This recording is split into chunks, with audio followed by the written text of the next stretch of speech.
Assalamualaikum warahmatullahi wabarakatuh. Perkenalkan, nama saya Sunarso. Saya dari Fakultas Kedokteran Gigi Universitas Indonesia. Pada kesempatan kali ini, saya akan menjelaskan mengenai pernyataan diri dosen dalam unjuk kerja Tridharma Perguruan Tinggi atau PDD UKT PT Bidang Pengajaran. Saya mengajar sebagai dosen di Fakultas Kedokteran Gigi Universitas Indonesia sejak tahun 2018. Di Universitas Indonesia, Fakultas Kedokteran Gigi masuk ke dalam rumpun ilmu kesehatan atau RIK.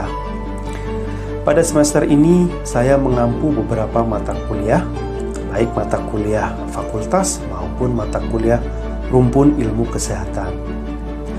Pada kesempatan kali ini, saya akan menjelaskan mengenai salah satu mata kuliah yang saya ajar, yaitu mata kuliah Etika dan Hukum dalam Bidang Kesehatan. Mata kuliah Etika dan Hukum dalam Bidang Kesehatan adalah mata kuliah RIK yang wajib diambil oleh mahasiswa-mahasiswa dari fakultas-fakultas yang tergabung ke dalam rumpun ilmu kesehatan, termasuk dalam hal ini Fakultas Kedokteran Gigi. Mata kuliah ini memiliki bobot 2 SKS. Mahasiswa yang mengambil mata kuliah Etika dan Hukum dalam Bidang Kesehatan ini adalah mahasiswa semester 1. Modul Etika dan Hukum dalam Bidang Kesehatan ini merupakan landasan kerja bagi tenaga kesehatan sebelum melaksanakan tugas profesionalnya dan berfokus pada pencapaian kemampuan menyusun langkah-langkah penyelesaian masalah kesehatan melalui pendekatan kaidah bioetika dan hukum kesehatan. Pembahasannya meliputi teori etik, prinsip-prinsip kaidah dasar bioetika dalam praktek profesi kesehatan, etika antar kelompok, etika antar profesi kesehatan, prinsip etika kehidupan sebagai mahasiswa baik di lingkungan kampus maupun di luar kampus Universitas Indonesia, dan terakhir adalah pengantar hukum kesehatan. Metode pembelajaran yang akan digunakan antara lain diskusi interaktif melalui daring, case-based discussion, question-based discussion, dan role play. Bahasa pengantar yang digunakan dalam mata kuliah ini adalah bahasa Indonesia. Adapun capaian pembelajaran pada mata kuliah ini adalah mahasiswa saat dihadapkan pada kasus simulasi mampu menyusun langkah-langkah penyelesaian masalah kesehatan melalui pendekatan kaidah bioetika dan hukum kesehatan. Materi pembelajaran pada mata kuliah Etika dan Hukum dalam Bidang Kesehatan ini adalah teori dasar bioetika dan etika kelompok, kaidah dasar bioetika dan prinsip prima facie, etika kehidupan kampus, etika disiplin dan hukum kesehatan, etika profesi tenaga kesehatan, dan pengantar ilmu hukum kesehatan. Mahasiswa juga akan melakukan diskusi baik case-based maupun question-based discussion yang dilanjutkan dengan klarifikasi oleh pengajar di akhir kelas. Menjelang akhir perkuliahan, mahasiswa akan melakukan card game dan role play menggunakan kasus-kasus etika, disiplin, dan hukum kesehatan yang diberikan. Metode pembelajaran dilakukan secara daring untuk diskusi dan kuliah interaktif, serta diskusi kasus dan question-based discussion. Adapun metode perkuliahan luring dilakukan untuk card game dan role play. Lalu, evaluasi hasil pembelajaran mata kuliah Etika dan Hukum Bidang Kesehatan adalah dalam bentuk kuis yang berbentuk ujian formatif yang nanti menjadi syarat mengikuti ujian sumatif 1 atau ujian tengah semester. Lalu ujian tengah semester dan ujian akhir semester. Selain itu, ada juga tugas individu 1 dan tugas individu 2 Dan juga terdapat dua tugas kelompok, yaitu tugas kelompok 1 dan tugas kelompok 2. Dalam hal ini adalah role play. Selain ujian dan tugas tersebut, ada juga penilaian proses diskusi di kelas melalui borang penilaian diskusi. Lalu, sistem atau mode pembelajaran mata kuliah etika dan hukum dalam bidang kesehatan ini menggunakan sistem e-learning management system atau EMAS. EMAS sendiri adalah sistem e-learning yang dikembangkan oleh Universitas Indonesia sejak sebelum pandemi dan diperbaharui pada saat pandemi untuk memfasilitasi proses pembelajaran di lingkungan kampus Universitas Indonesia. Berikut cuplikan penjelasan mengenai sistem e-learning management system atau EMAS yang dipunyai oleh Universitas Indonesia. Halo, selamat datang di e-learning management system atau EMAS Universitas Indonesia. Di sini saya sudah masuk ke laman mata kuliah etika dan hukum dalam bidang kesehatan untuk tahun akademik 2022-2023 semester gasal. Seperti yang bisa dilihat di laman ini, isi dari laman EMAS pada mata kuliah etika dan hukum dalam bidang kesehatan berupa pengantar, materi-materi dan topik-topik yang diberikan di dalam proses perkuliahan. Di dalam laman ini juga diberikan jadwal keseluruhan dalam satu semester. Di sini bisa dilihat minggu keberapa, harinya, tanggal, jam, kegiatannya apa, deskripsi kegiatannya apa, dan kelengkapan dan sebagainya. Sampai dengan akhir semester. Nah, di dalam jadwal tersebut juga sudah tercantum kapan diskusi interaktif, kapan adanya case-based discussion, kapan adanya question-based discussion, termasuk juga evaluasi. Dalam hal ini evaluasi kuis dalam bentuk ujian formatif yang menjadi prasyarat ujian sumatif 1 atau UTS. Lalu selain itu ada juga card game. Di sini card game yang akan dilakukan secara luring. Selain itu juga ada role play yang juga akan dilakukan secara luring. Lalu terakhir ada ujian sumatif 2 atau disebut juga dengan UAS atau ujian akhir semester. Nah, di sini disebutkan juga beberapa nama-nama para pengampu mata kuliah etika dan hukum kesehatan. Karena merupakan mata kuliah gabungan dari fakultas-fakultas yang terdapat di dalam rumpun ilmu kesehatan, maka dosen-dosen pengajarnya juga dari berbagai fakultas yang tergabung dalam rumpun ilmu kesehatan. Di sini adalah contoh minggu pertama, materi minggu pertama, dan seterusnya, termasuk juga link Zoom yang digunakan sebagai fasilitas diskusi ketika proses perkuliahan antara dosen dengan mahasiswa. Di sini juga ada kontrak belajar yang harus ditandatangani oleh mahasiswa di awal proses perkuliahan. Kontrak belajar ini sangat penting untuk menjaga agar integritas mahasiswa dapat dijaga selama proses perkuliahan, terutama ketika proses ujian.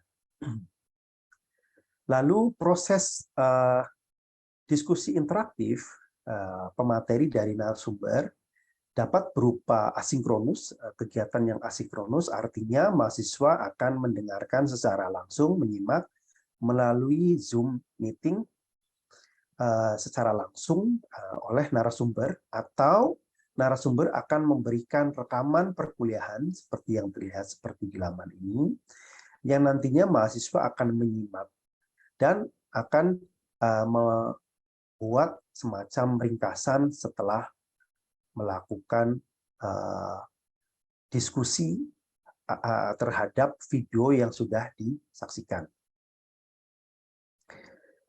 Lalu selain itu ada misalkan di sini ada case-based discussion. Case-based discussion adalah diskusi di kelas dengan dosen tentang satu kasus yang diberikan yang nanti akan dibahas dalam kelompok-kelompok kecil di dalam kelas.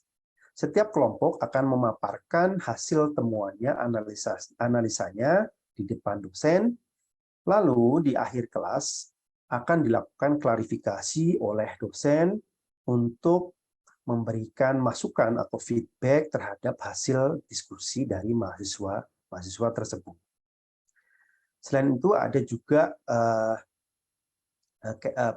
question based discussion. Question based discussion seperti ini, misalkan di etika kehidupan kampus, itu adalah berdasarkan pertanyaan-pertanyaan yang diberikan kepada mahasiswa untuk memancing proses diskursus atau diskusi di dalam kelas. Sama seperti case-based, question-based discussion juga akan diakhiri dengan feedback atau klarifikasi dari dosen pengampu masing-masing kelas. Demikian kurang lebihnya mengenai gambaran singkat mengenai sistem emas yang digunakan oleh para dosen dan mahasiswa di lingkungan kampus Universitas Indonesia. Terima kasih. Yang terkait dengan kasus ini, khususnya di paragraf 10 sampai dengan 12.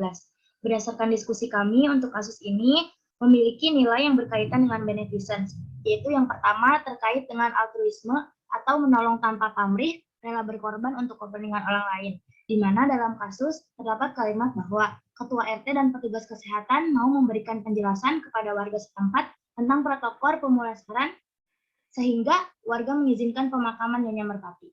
Untuk nilai beneficence selanjutnya yaitu menjamin nilai pokok, harkat, dan martabat manusia, di mana berkaitan dengan teksnya, Nyonya Merpati akhirnya dimakamkan dengan baik oleh petugas.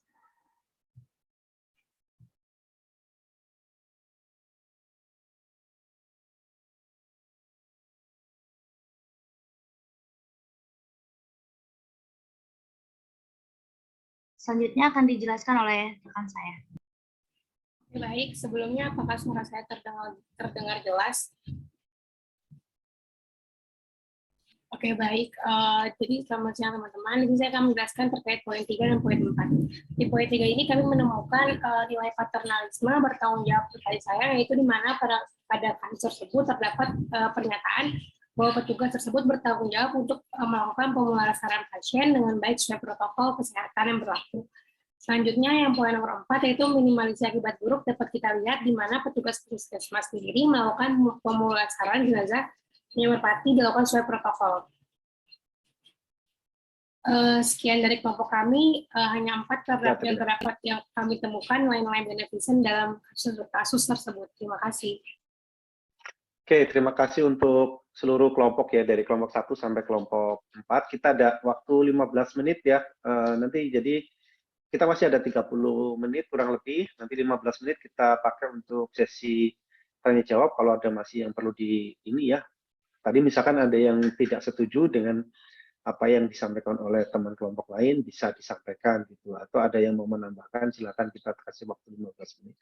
Setelah itu nanti kita diskusi, saya mungkin ya memberikan bukan clarif juga ya, atau istilahnya nanti penutup ya terkait dengan kasus ini. Gitu. Silakan dari apoteker ini karena masuk ke beneficent yang maksimal. Beneficent yang nomor 4 itu mengusahakan agar kebaikan atau manfaatnya lebih banyak dibandingkan dengan keburukannya. Karena kan dia tetap dapat obat nih, apotekernya kan mikirnya begitu.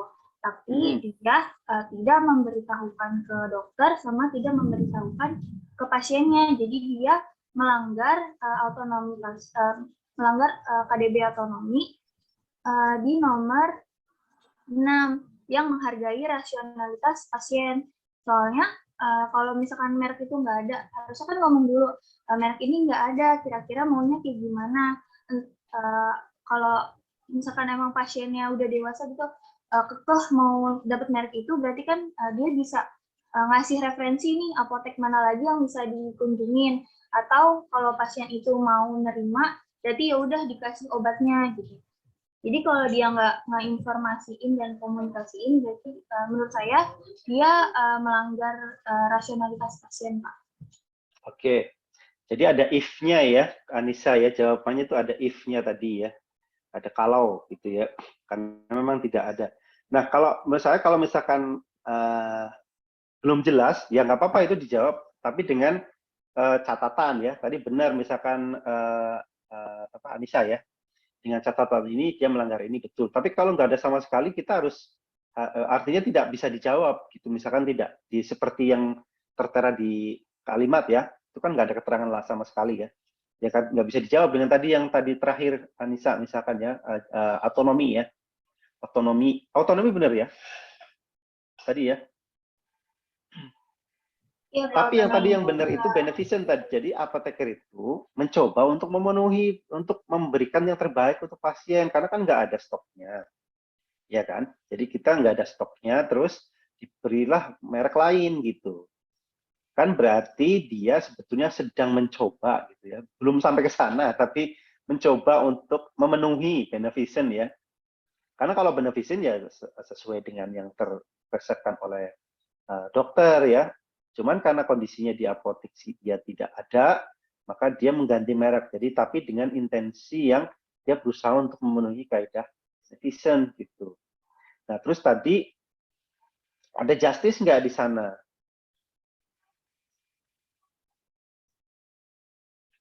Ada justice nggak di sana?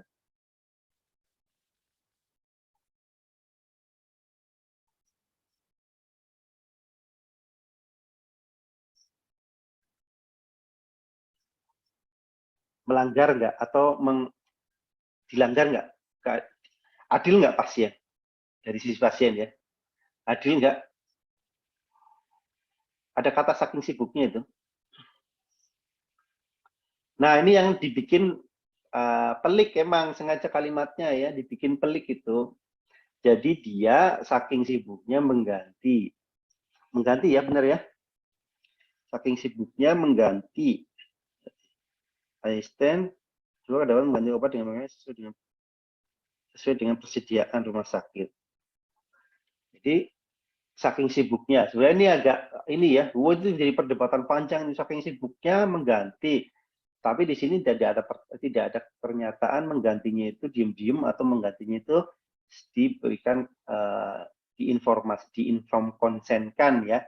Inform konsen kan tidak domain dokter saja ya, ini domain artinya ini domain apoteker juga ya, untuk diinform konsenkan gitu ke pasien gitu.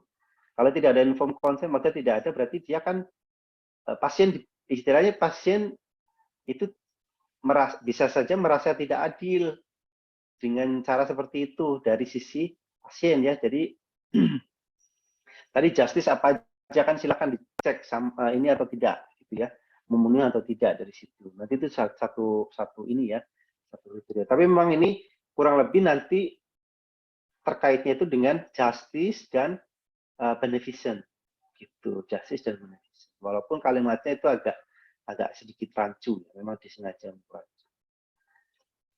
Oke, ada lagi nggak yang mungkin perlu disampaikan? Di atasnya juga ya, ini memang yang paling banyak rancu-rancu kalau saya lihat itu di paragraf-paragraf itu ya. Misalkan dia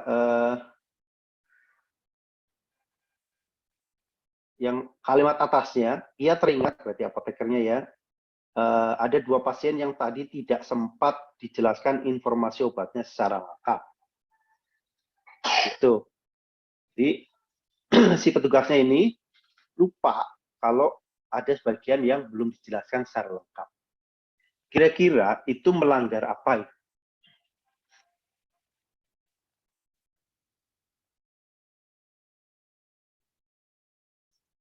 Di sini dia nggak ini ya. Di sini dia karena pasien apoteker biasanya tidak kegawat daruratan ya, tidak life threatening ya biasanya ya. Jadi kalau kita ngomongin non maleficent biasanya itu di kasus-kasus IGD, kasus kecelakaan, kasus ini ya yang life threatening ya. Jadi kalau misalkan di apotek gitu ya, itu biasanya kita singkirin dulu tuh kalau belum ini ya. Kita coba cari yang non maleficent ya, yang selain non maleficent dulu gitu. Kita ini breakdown kasusnya. Nah di sini kan si apoteker atau asisten apoteker itu lupa, tidak dijelaskan semua. Jadi dia sudah menjelaskan, tapi dia kelewat gitu, mungkin beberapa hal ya, sedikit kalau dibilang teledor juga ini ya, dia teringat ada 2 pasien yang tadi tidak sempat dijelaskan secara lengkap. Jadi sepertinya tidak sengaja ya enggak, bukan menyengajakan tidak menjelaskan apa secara lengkap gitu ya. Kalau dilihat konteksnya itu sepertinya enggak sengaja. Nah, dia tetap ya apa yang dilanggar kira-kira? Ya, ke Albert atau ke Andreas dulu, saya lupa tadi yang mana yang dulu ya. Saya pas lihat udah dua-duanya ya. Silakan mau yang mana dulu? Ke Andreas boleh, Albert boleh. Albert aja silakan. Oke, Albert silakan Albert. Oh iya Pak, izin menjawab Pak. Kalau menurut Ya. saya pada kasus itu dia walaupun tidak sengaja ya Pak, tapi kalau menurut saya itu tetap melanggar KDB yang bagian otonomi poin ke-7 Pak, yang melaksanakan informed consent. Jadi di mana informed consent itu kan si pasien harus mendapatkan untuk bisa mengambil suatu keputusan itu. Jadi kalau tadi di kasusnya ada informasi yang mungkin terlewat, walaupun tidak sengaja terlewat itu, tapi itu kan juga ikut mempengaruhi keputusan yang akan diambil pasien. Jadi menurut saya si apoteker itu nggak melaksanakan otonomi yang bagian informed consent, Pak. Terima kasih. Oke, Albert. Silakan Go Andreas. Jadi informed consent apa tadi otonomi ya. Oke, saya catat tuh otonomi. Saya juga setuju dengan otonomi, namun saya ingin menambahkan tentang justice ketidakadilan. Karena dikatakan bahwa sebagian tidak diberitahu, jadi tidak memperlakukan segala sesuatu secara universal yang nomor 1, dan juga terkait hak pasien untuk mengetahui apa obatnya dan sebagainya. Jadi saya bilang melanggar 2 hal, yaitu autonomi, jadi dijelaskan tentang informed consent, dan juga justice. Oke, Andreas 2 ya, jadi melanggar otonomi dan melanggar justice, karena ya harusnya pasien berhak ya ketika dia mendapatkan pelayanan di fasilitas kesehatan, dia kan udah memberikan kewajiban ya, jadi dia punya hak untuk mendapatkan layanan sesuai dengan yang sudah dia yang sudah dia penuhi kewajibannya gitu. Jadi ada ketidakadilan gitu ya, dari tadi yang karena dia lengkap, dia tidak punya, bisa saja dia bingung, terus bisa saja dia bisa kembali lagi gitu, dan seterusnya. Jadi nggak adil dengan yang misalkan pasien satunya lagi dia dijelaskan dengan lengkap gitu ya, dia berarti saya nggak adil dong, saya nggak lengkap penjelasannya gitu ya buat saya gitu. Itu bisa. Terus tadi yang autonomi, nah autonomi di sini kita harus kritis sedikit ya. Autonomi kan berarti menghormati kita ya, menghormati pendapat pasien sebenarnya secara basic prinsipnya ya. Jadi di sini jadi dijelaskan itu bahwa dia itu secara nggak sengaja tidak menjelaskan secara lengkap. Nah, tidak menjelaskan secara lengkap. Kalau menurut saya ininya di mana nih? Informed consent-nya, karena dia kan sebenarnya sudah menjelaskan ya secara walaupun tidak lengkap ya, sudah menjelaskan. Terus kan tidak menjelaskan itu kan tujuannya itu sebetulnya untuk memberikan menjelaskan itu biar pasien mendapatkan kebaikan dari proses meminum obatnya dia itu kan ya. Ketika dia nanti mengkonsumsi obat tersebut, dia bisa sembuh karena sesuai dengan aturan atau informasi yang akan disampaikan oleh apoteker tadi atau asisten apoteker tadi gitu ya. Jadi sebetulnya yang paling pas itu beneficientnya dulu. Ya enggak? Karena kan tujuan menginformasikan itu kan agar baik untuk pasien ya. Artinya itu beneficent. Nah, ketika dia tidak lengkap, artinya dia ya sedikit melanggar beneficent gitu. Bahwa tadi yang kalau tadi mengganti obat, nah itu bisa itu ada unsur otonomi ya. Mengganti obat tanpa inform consent, nah itu dia melanggar tuh karena pasien berhak untuk menolak atau menerima kan bahwa ini mau diganti, apakah Bapak atau Ibu bersedia gitu. Misalkan, oh saya tidak bersedia, berarti dia misalkan akhirnya tidak ini berarti dia menghormati hak pasien untuk berpendapat, artinya dia otonomi masuk. Nah kalau ini kan tidak ya, jadi pasien kan kalau itu kan biasanya pasien, saya nggak mau sesuai dengan aturan 3 kali sehari kan nggak mungkin ya pasien seperti itu ya, biasanya kayak gitu ya. Dan saya ini inginnya 2 kali sehari misalkan, kan enggak ya, kurang lebih seperti itu. Jadi tadi malah lebih dekat ke beneficent sama yang justice gitu. Karena ini udah mau jam 3 kurang dikit ya, kurang lebih seperti itu ya untuk kasus-kasus ya. Tadi contoh kasus yang cukup ini ya, cukup kompleks ya. Jadi nanti kalau mau latihan lagi bisa tadi yang kasus tadi dibaca lagi, mungkin karena channel kita kan kalau di kelas waktunya cukup singkat ya, bisa disimak lagi di rumah masing-masing ya, dipelajari lagi tiap kalimat per kalimat untuk latihan mengasah ya, mengasah ketajaman analisa kalian gitu. Nah, jadi nanti ketika ujian itu tinggal tek gitu ya, karena kurang lebih ujiannya ya sama ya, hampir sama, nanti diberikan kasus, disuruh memberikan KDP yang sesuai gitu. Biasanya seperti itu. Dan biasanya antar jawaban itu mirip-mirip itu, jadi ketajaman kalian itu harus terlatih gitu. Jadi nanti ketika udah menghadapi soal tidak bingung. Gitu, ada pertanyaan sebelum kita tutup? Jangan lupa untuk ini ya, untuk tugas kelompok 1 ya, kalau nggak salah ya. Tugas kelompok 1. Tugas kelompok 1 itu terkait dengan mencari kasus terkini ya terkait pandemi COVID yang mengandung KDP atau konflik etik di bidang kesehatan.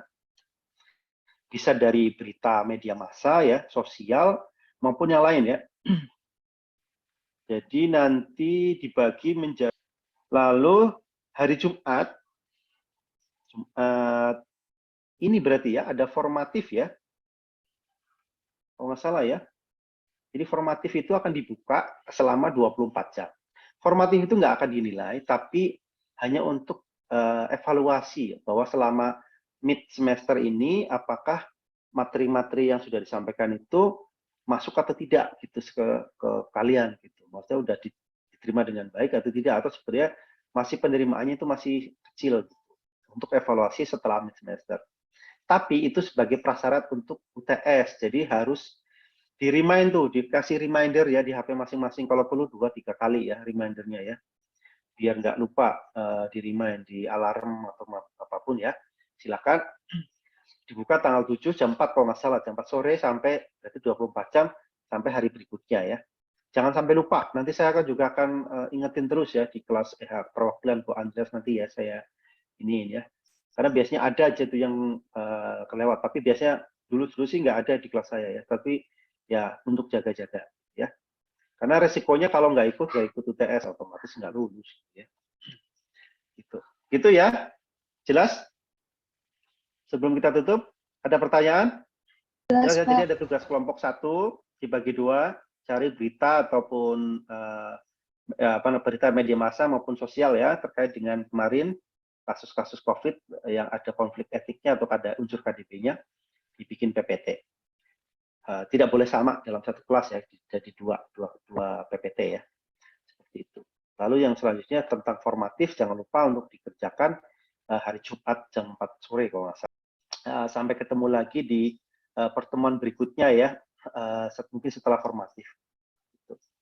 Oke, sampai di sini kelas kita. Selamat sore, assalamualaikum warahmatullahi wabarakatuh.